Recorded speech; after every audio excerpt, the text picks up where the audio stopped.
ഇന്ന് പല്ല് കാണിക്കാനായിട്ടൊന്ന് ഡോക്ടറിൻ്റെ അടുത്ത് പോയപ്പോൾ ക്ലിനിക്കിൽ വെച്ച് മമ്മി പറഞ്ഞു, ദേ നോക്കിയ ഒരു ആഞ്ഞിലിച്ചക്ക.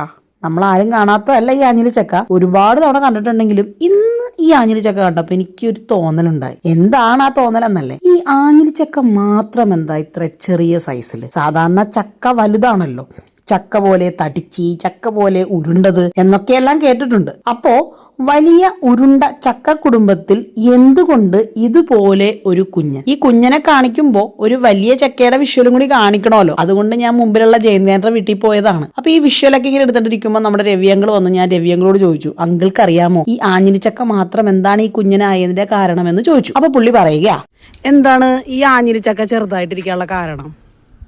ആഞ്ഞിലിച്ചക്ക ചെറുത് അത് വലുതല്ല, എൻ്റെ സൃഷ്ടി എങ്ങനെയാണ് ഞാനിങ്ങനെ ഇരിക്കണത് എന്താണെന്ന് വെച്ച് കഴിഞ്ഞാൽ എൻ്റെ സൃഷ്ടി എങ്ങനെയാണ്, മാതാവോ കർത്താവോ ആരാണ്ടോ സൃഷ്ടിച്ചേക്കണത് എന്നെ ഇങ്ങനെയാണ്. അല്ല, എന്നാലും ബാക്കി എല്ലാ ചക്കയും വലുതല്ലേ, ഇത് മാത്രം എന്താ ഇങ്ങനെ ചെറുത്? അതിൻ്റെ സൃഷ്ടി എങ്ങനെയാണ്, മനുഷ്യരും അല്ലേ. മിജില എന്ന് വെച്ചിട്ടുണ്ടെങ്കിൽ ഒരു പെൺകുട്ടിയുണ്ട്, വലുതാണ്. ഞാൻ എന്ന് വെച്ചാൽ ചെറുതാണ്, കുഞ്ഞിതാണ്. എൻ്റെ ഭാര്യ ആൻറ്റി ഉണ്ട്, ജയന്തി ആൻറ്റി വലുതാണ്, ഞാൻ ചെറുതാണ്. സൃഷ്ടികളിലുള്ള വ്യത്യാസമാണ്. അങ്കിള് പറഞ്ഞതില് ആ മിജുല എന്ന് പറഞ്ഞത് ഞാൻ തന്നെയാണ് കേട്ടോ.